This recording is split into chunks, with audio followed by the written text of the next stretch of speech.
3750। कितना प्रॉफिट हो जाएगा भाई? 15 और 3 कितना हो गया? 18 से सॉरी 18750।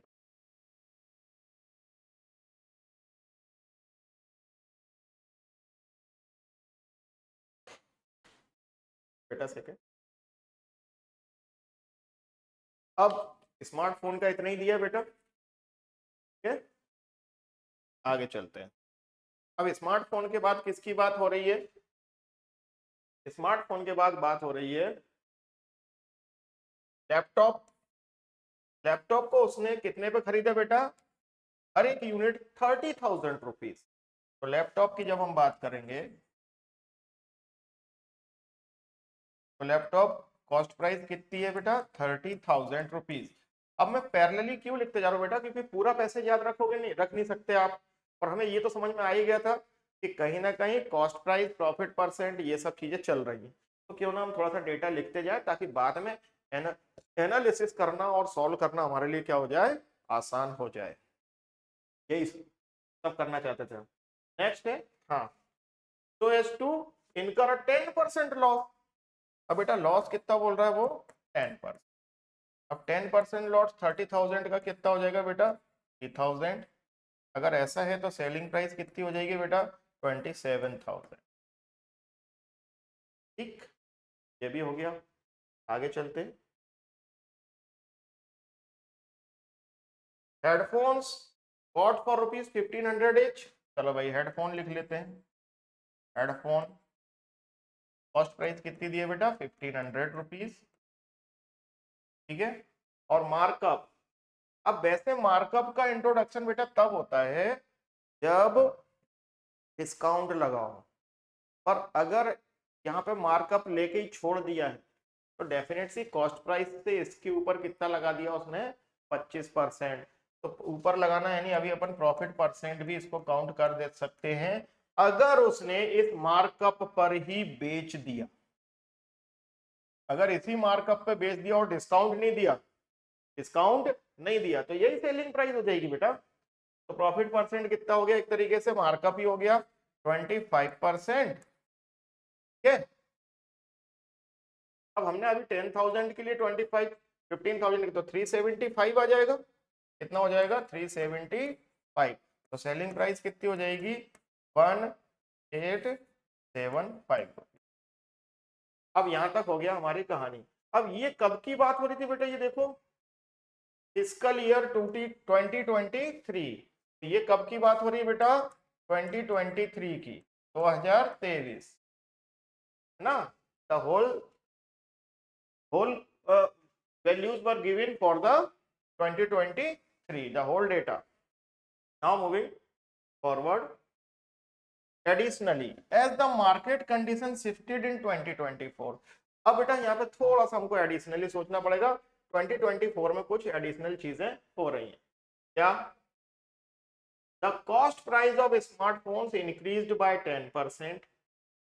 ठीक है, तो 2024 में स्मार्टफोन की कॉस्ट प्राइस क्या है? कितने परसेंट इंक्रीज हो गई बेटा? The cost price of smartphones increased by 10%। तो 15,000 का 10%, तो 2024 में क्या हो जाएगा? ये कॉस्ट प्राइस हो जाएगी बेटा 10% इंक्रीज। अब 10% कितना होता है? 1,500। तो 1650 कितना हो जाएगा? 1,500, है ना? 16500 कितना हो जाएगा, है ना? फिर उसके बाद the price increased while the selling price of laptops decreased bye 5%। Laptop की सेलिंग प्राइस कितनी थी? 27,000।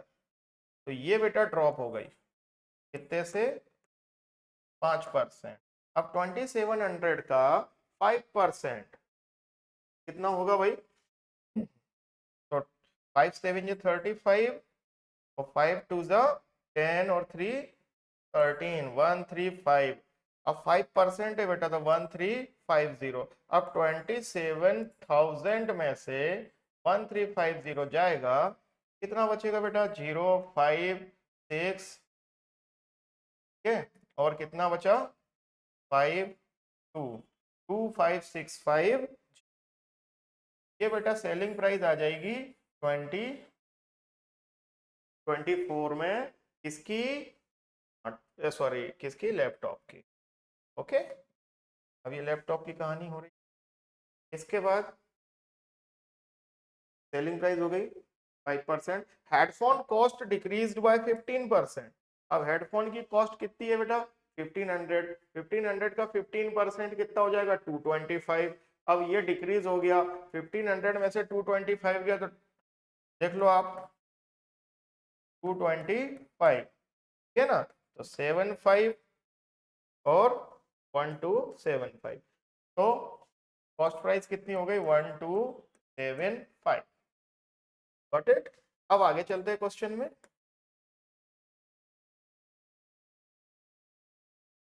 और क्या दिया है, बट द परसेंटेज प्रॉफिट और loss made by Rohan in 2020 remain same for 20, ठीक है ना, तो प्रॉफिट और लॉस परसेंट जो भी चल रहे थे वो सेम है, ठीक है, तो यहाँ पे भी प्रॉफिट परसेंट कितना है 25%, तो यहाँ पे भी 25% ही चलेगा, ठीक है बच्चों, तो ये हमारा पूरा डेटा आ गया, ठीक है।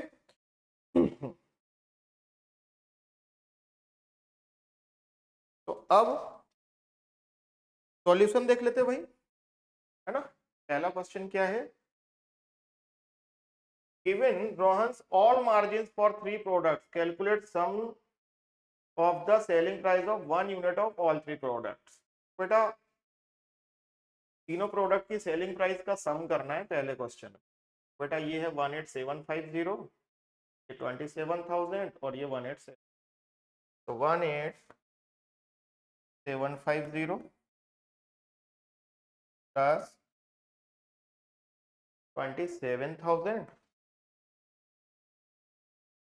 प्लस 1875, है ना, प्लस 1875, तो इनका टोटल कर लेते हैं, कितना हो जाएगा बेटा 47625, 47625, पहले का हो गया, ठीक है। उसके बाद second question, if the selling price of laptops decreased bye 5%, if selling price of laptops decreased by selling price of laptop decreased by 5% in 2024 from loss making price point in 2023, find the new buying price in 2024 assuming the loss percent remains unchanged। ये बेटा तो selling price laptop की क्या हुई है 5% कम हो गई, है ना, यहाँ पे कहीं पहले दिया था क्या ये चीज, selling price of laptop decreased bye 5%, हाँ निकाल चुके हैं हम लोग। अब क्या चाहता है वो 5% 24 from a loss making price point in 20, find the new buying price in 2024 assuming the loss percentage remains same, ठीक है बेटा, तो हमने मान लिया कॉस्ट प्राइस निकालना है x, तो x ले लिया, लॉस, ठीक है ना, और इसमें प्रॉफिट या लॉस क्या दिया था भाई, इसमें लैपटॉप पे लॉस हो रहा है 10%, तो 10% लॉस होगा तो 90%, तब सेलिंग प्राइस कितनी थी हमारी 25650, 25650। अब बेटा इसको इस तरह से कैंसिलेशन कर लिया, अब 9 से इसको कैंसिल करें बेटा, तो 9 2 18, फिर 76, 9 8 72, 9 5 45 और 0, ये आएगा, तो x इजिकल टू आ गया बेटा 28500, क्योंकि उसने क्लियर बोला है कि बाकी के जो प्रॉफिट और लॉस है ना वो सेम है ना, तो 2024 में कॉस्ट प्राइस क्या होगी, जबकि लॉस परसेंट वही है, लॉस परसेंट रिमेन्स अनचेंज, तो लॉस परसेंट कितना था बेटा 10%, किया गया क्वेश्चन, है ना, तो हमने सेलिंग प्राइस तो पहले से निकाल के रखी थी। अब देखो पहले से डेटा को सॉल्व करके रखने से हमें ये एडवांटेज मिल गया, ना बच्चों कि सेलिंग प्राइस हमने पहले ही निकाल के रख ली थी। कॉस्ट प्राइस क्या होगी अगर लॉस 10% ही हो, तो कॉस्ट प्राइस हमें पता नहीं है एक्स, लॉस कितना है 10%, तो we have made such calculations and we got the answer, है ना, कहीं कोई दिक्कत नहीं। अगला question, calculate the change in profit per unit from headphones from 2023 and 2024। ठीक है भाई, हेडफोन की कैलकुलेशन बेटा 1275 कॉस्ट प्राइस है, प्रॉफिट भी 25% ही है। अब 1275 का 25% अगर निकालें यानी 1/4 निकाल, ठीक है। पहले प्रॉफिट कितना था बेटा 375, तो पहले प्रॉफिट था 2023 में 375, अब 2024 में क्या होने वाला है, तो हम इसको कैलकुलेट करेंगे 1275। वैसे एक काम और कर सकते थे पर ठीक है इससे कर लेंगे, तो 1275 का 25%, 1275 25% बेटा 1/4, 4 3 12, 4 1 4 35, तो 4 9 36 अप्रोक्सीमेट, है ना। 1276 होता तो 319 आ जाता। अब बेटा 375 से 319, ठीक है, तो सब्ट्रैक्शन करोगे तो कितना आ जाएगा बेटा, तो इसको थोड़ी देर के लिए क्या है 376 मान लो और ये 320, 376 और 320, 1 इंक्रीज कर दिया, कितना आ गया बेटा 56 अप्रोक्स। वैसे आएगा ये 55 पॉइंट समथिंग, तो हमने क्या ले लिया 56। वैसे भी ऑप्शन में आपको इसका क्लियरेंस आ ही जाएगा, अप्रोक्सीमेट किया बहुत मार्जिनली, है ना। यहाँ पे अगर 6 होता बेटा तो ये 4 से डिवाइड हो जाता, ठीक है। चलिए तो ये भी हो गया। अब अगला क्वेश्चन क्या बोला है, if sales volume remains the same what will be Rohan's total revenue from smartphones in 2024 after the price increase? Revenue from smartphones, तो बेटा स्मार्टफोन्स का डेटा कहाँ है 2024 में, ठीक है, ये रहा 16,500, और टोटल कितने बिके हैं बेटा, यहाँ पे इनकी क्वांटिटी भी दी है, ठीक है ना। तो स्मार्टफोन्स कितने हैं 200 स्मार्टफोन्स हैं, कॉस्ट प्राइस कितनी है 16,500, प्रॉफिट कितना है 25%, ठीक है। 16,500 25%, 16,500 प्रॉफिट 25% और यूनिट्स 200, क्या बोल रहा है, if sale volume remains same, तो बेटा 2023 में भी 200 थी, 2024 में भी यही है। अब क्या बोल रहा है कि इसका टोटल रेवेन्यू क्या होगा, तो बेटा 25% निकाल लेते हैं, 25% इज व्हाट 16500 का, है ना, तो 125% निकालना पड़ेगा क्योंकि हमें ऐड भी करना पड़ेगा। तो तो टोटल सेलिंग प्राइस एक यूनिट की कितनी आएगी बेटा 16500 इंटू 125/100 एक यूनिट की, and how many units were sold 200, तो मल्टीप्लाई बाय 200 भी यही कर लेंगे, तो calculation will be easier because 125 2 250, है ना। 165 इंटू 125 2 250, तो 2500 हो जाएगा, है ना। नाउ हम मल्टीप्लाई कर लेते हैं इसको, तो 25 5 125, कैरी आया 1, ठीक है। 25 इंटू 16, तो 25 4 100, 401, 4012500, है ना। कितना हो जाएगा ये 165 इंटू 2500, 4125, ये जीरो नहीं आएगा बेटा, है ना।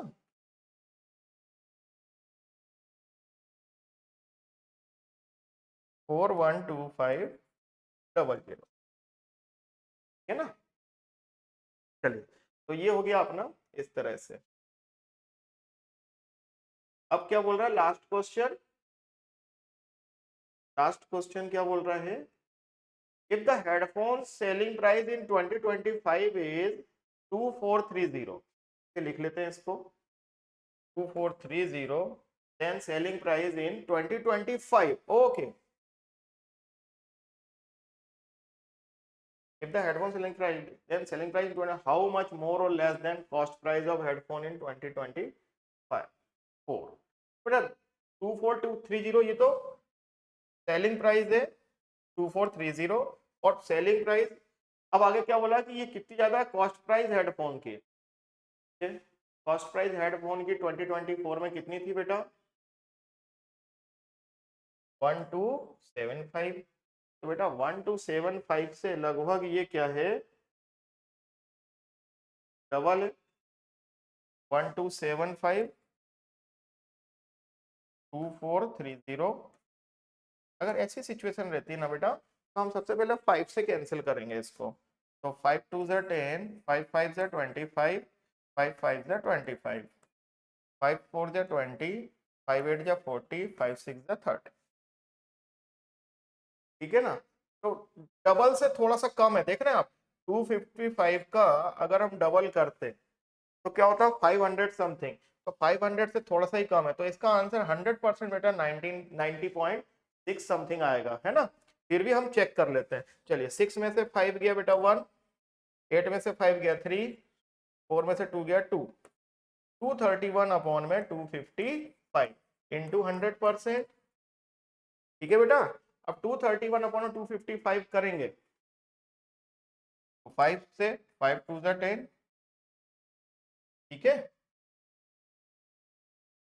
5 से 5 5 जा 20, 5 1 जा 5, 231 इंटू 2 कितना हो जाएगा बेटा, डबल कर लेंगे तो 462, 4620। देखिए मैं आंसर तो आपको पहले ही बता चुका हूं, बट फिर भी मैं कर इसलिए रहा हूं कि आपको सेटिस्फेक्शन रहे। ठीक है। अब 51, 5 8 जब 40 होता है, 5 9 जब 45, तो 9 टाइम्स ले लेते हैं। तो ये 5 455 बेटा, है ना, 7, बाकी सब कैंसिल, 17 1 टाइम, 91 पॉइंट समथिंग आ रहा है ना 51 से। तो हाँ, पर ये अच्छा रहा कि हमने इवेल्युएट किया तो नन ऑफ दीज भी ऑप्शन में था, है ना। तो 91 पॉइंट समथिंग आएगा बेटा, तो आंसर जाएगा डी वाला। ओके, तो यहाँ पे हमने पूरा फिनिश कर लिया बेटा आज का सेशन। नेक्स्ट सेशन में फिर से हम 3 पैसेजेस करेंगे क्वांट से रिलेटेड।